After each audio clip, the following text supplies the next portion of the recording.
Hey, it's Matt, your average gamer, and for this video, we're going to be going over 8 more awesome fun builds that you could try out, including a whole bunch of boss cosplay builds, starting here with Godfrey, first Elden Lord, and we are going to be covering the Axe of Godfrey. So this is a really cool weapon. I actually enjoy this weapon a lot because after using its Ashavor, which is the stomp, you get altered charge attacks, and honestly, they're a lot of fun to use, and you get the same moveset that Godfrey essentially uses on you. Something to note, by the way, is after much testing, the Shattered Stone Talisman, which you think would boost this, doesn't seem to have any effect on the Axe of Godfrey, which is a little bit of a disappointment given the fact that it's basically a stomping skill. Now, back to those altered charge attacks. Much like any roar, they will be boosted by the Axe Talisman and the Charge tier, and you can get a lot of damage out of them. Granted, they are slow, but they do good poise damage and physical damage, and the weapon itself is a lot of fun to use.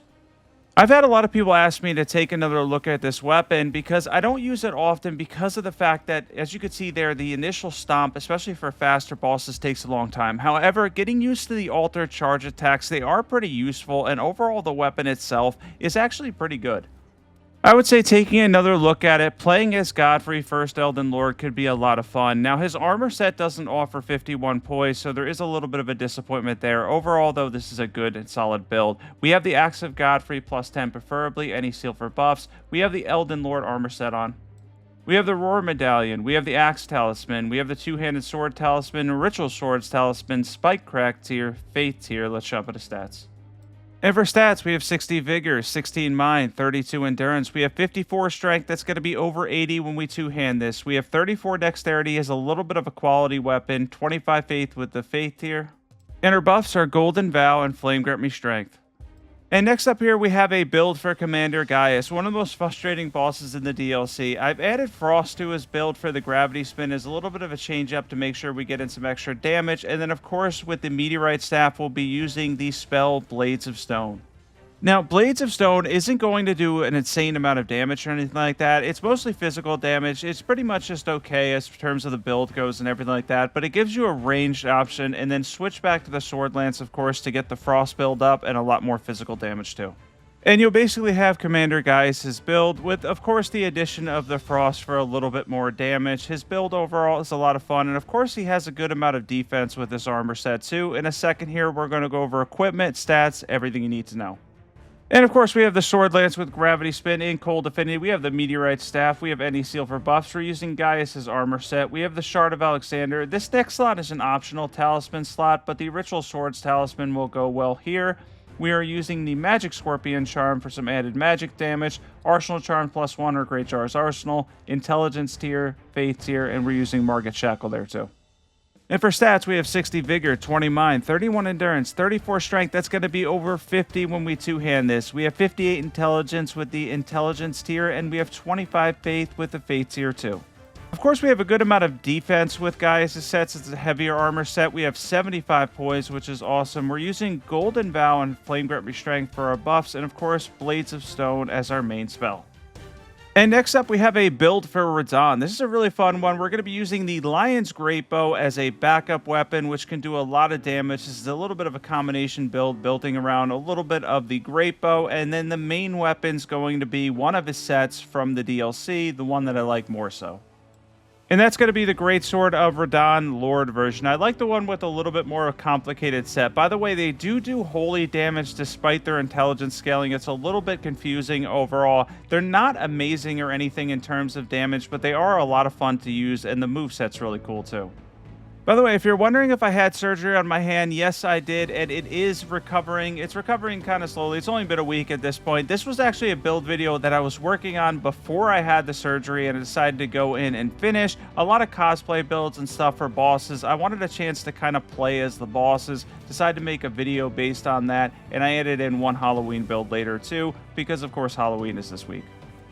Yeah, before I ended up having surgery on my right thumb, which again is in the process of healing, hopefully it heals up quickly, I was playing around as different bosses, and I was having a lot of fun doing that, so I decided to turn it into a video, and yeah, this was definitely one of those ones that I ended up enjoying more than I thought. I like playing as Radahn. I ended up liking the Axe of Godfrey more than I thought I would. Let's jump into equipment for this one. And we have the Great Sword of Lord, plus 10 preferably. We have Radahn Spears. We have the Lion's Great Bow. We have a weightless seal. You could use any seal for buffs. We have the Radahn set on, of course. We have the Shard of Alexander, Ritual Swords Talisman, Arrow Sting Talisman, Arsenal Charms +1 or Great Jar's Arsenal, Green Burst Crystal tier, Faith tier. Let's jump into stats. And for stats, a little bit all over the place with his swords. Unfortunately, they have a hefty stat requirement. They really do. Dexterity, strength, and intelligence. We have 60 vigor, 24 mind, 40 endurance, 32 strength, 24 dexterity, 25 intelligence, 25 faith. With the faith here, we had 72 poise, reason, golden bound, flame rim strength. And next up, we have a build for Maliketh. This is, of course, going to use Maliketh's Black Blade, and then the Black Blade incantation in combination, which, of course, they stack, which is really cool in terms of percentage damage if you're able to get them off quickly, though, of course, using the Ash of War and then the incantation. However, even using them side by side and switching between the two, going for a little bit higher faith and strength, you could end up with a versatile build that's a lot of fun to use. Yeah, Maliketh's build overall is actually quite good. This is going to be something that can probably carry you a DLC too, because a lot of DLC bosses are weak to holy damage, so this could be really good for that. And then percentage damage as a whole, especially for bosses with a lot of HP, works really well. I think another great thing here too is if you're staying at 150 or lower, Strength and Faith is one of the best stat splits you could possibly have, because you'll have the two-handed bonus for Strength, of course, so you get some extra stats there, and then Strength and Faith as a whole is incredibly versatile, and there's a lot you could do with it. Yeah, when you split your stats, a lot of people ask me what the best stat split is when you're at 150 or under. It's probably Strength and Faith above anything else. Of course, there are some really good ones like Dexterity and Arcane and Strength and Arcane and whatnot, and Bleed's fun for a minute, but honestly, it gets a little bit boring after all. But if you want to have both fun and dish out a lot of damage, Strength and Faith is probably for you. And you can see at the end here, we get around 5,000 damage on the Magmorum and Consecrated Snowfield. By the way, most of this footage is on Journey 3, a couple clips from Journey 2, but the majority is on Journey 3. Let's jump into equipment, stats, everything you need to know for an awesome Maliketh build. And we have Maliketh's Black Blade +10 preferably. We are using the Erdtree Seal for this build. We have his armor set on, of course. We have the Sacred Scorpion Charm, Claw Talisman for jump attacks, Shard of Alexander, Arsenal Charm +1, or Great Jar's Arsenal if you have it. Holy tier, Faith tier. Let's jump into stats. And for stats on this one, we have 60 Vigor, 20 Mind, 26 Endurance. We have 40 Strength. That's going to be 60 when we two-hand this. We have 60 Faith with the Faith tier. We have 15 Dexterity. And then for our buffs, we're going to be using Golden Vow and Halaster Bearing to get some extra damage. And of course, to go with Maliketh's Black Blade, we'll be using the Black Blade incantation as well. Alright, the next one up here is a build for the Draconic Tree Sentinel. Now, this one's not too great overall. I had a couple people ask me for a build for this weapon, but honestly, this weapon, as far as the Dragon Great Claw, isn't that good in Elden Ring. It's, I think, a lot better in the other Souls games in which it appears. Yeah, I don't think I've ever covered this weapon at all, and I had a couple people ask me for builds for it, but the problem with this weapon is, though it's very much a big bonk stick, it has split damage, which in Elden Ring overall is not as good. And then on top of everything else, it's a quality weapon to build around. It has pretty even damage split between dexterity and strength because of a little bit of lightning damage and the fact that it's semi-quality, making it an awkward weapon to build around. At least I made a build for it finally, but it is surprising to see how much damage you get out of dexterity and strength. It really does split evenly between the two, and I'm not a huge fan of that for what it is. We have the Dragon Great Claw +10 preferably. We are using the Finger Seal. We have the Malformed Dragon set on.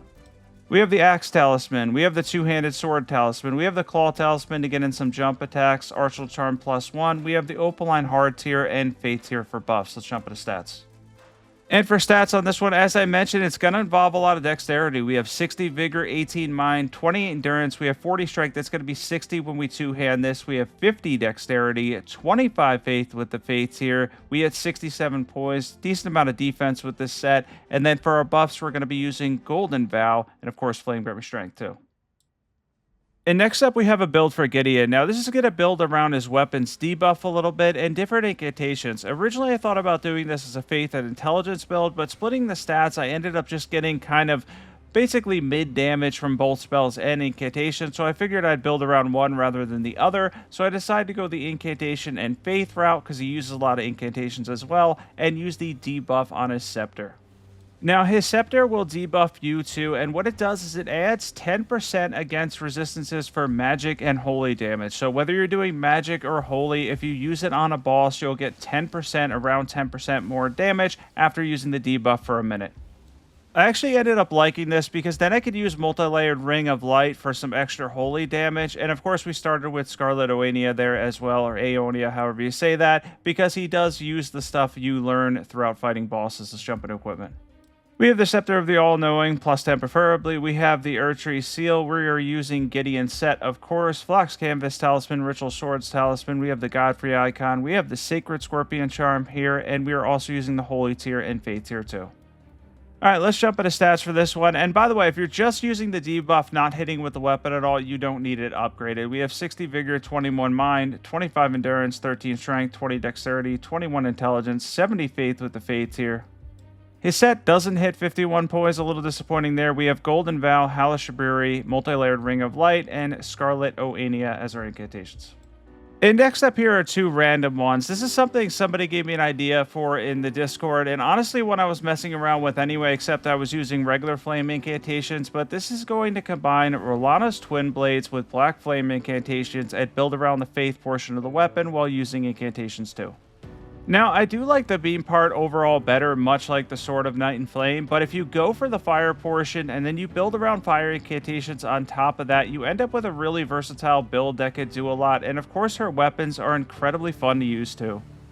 And her armor set isn't that bad overall. Some of the armor sets for the bosses are really good. Of course, Radahn's set is quite good. Gaius' set is pretty good for a heavier set. Some of them are pretty solid overall. I didn't really care for Gideon or the Elden Lord armor because they don't hit 51 poise and the defenses are just okay. But this set overall isn't bad either. Now, this set doesn't technically hit 51 poise either, but since we're using Black Flame, I added the gauntlets in to hit 51 poise, but it offers you decent defenses for the weight, and overall, it's definitely not a bad set. A little bit better than Gideon's, in my opinion, and not nearly as light as the Elden Lord set, which again is surprising for Godfrey, but doesn't offer a lot of poison defenses. Another fun build for Rellana's Twin Blades, and honestly, one of my favorite weapons in the game. Let's jump into equipment, stats, everything you need to know. And for equipment, we have Rellana's Twin Blades +10 preferably. We have the Godslayer Seal. We have the Black Flame Gauntlets on with Rellana's set, of course. We have the Shard of Alexander, Rellana's Cameo. We have the Godfrey Icon. We have the Fire Scorpion Charm. And then we have the Flame Tier and Faith Tier too. Let's jump into stats.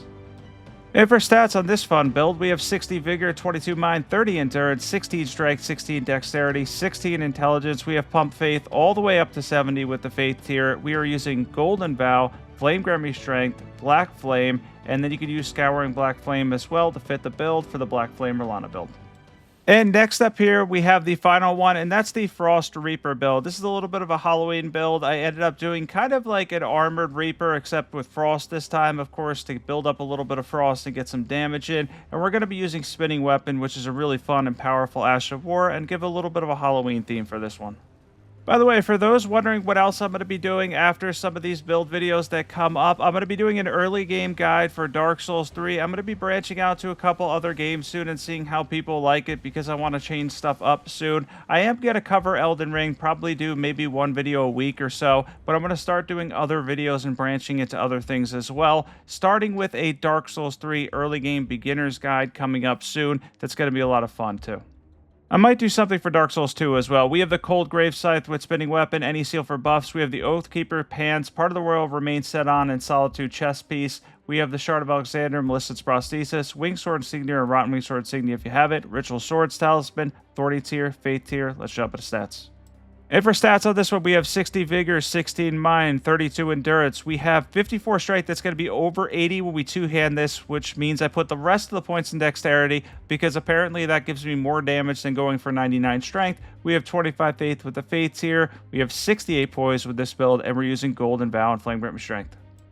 And thanks for watching this one. Thanks for tuning into a video that had a lot of builds for bosses and a couple of like cosplay builds for bosses that I was playing around with, trying to see how the bosses would do against, well, other bosses. It was a lot of fun using these though. They're really cool. I honestly recommend trying some of these out. The Axe of Godfrey is definitely a little bit underrated and really fun. And be sure to sub if you're not subbed to my channel yet and you want to check out more Elden Ring and upcoming Dark Souls content and other Souls-like games. I can't wait for Lies of P DLC, by the way. I will catch everybody in the next one.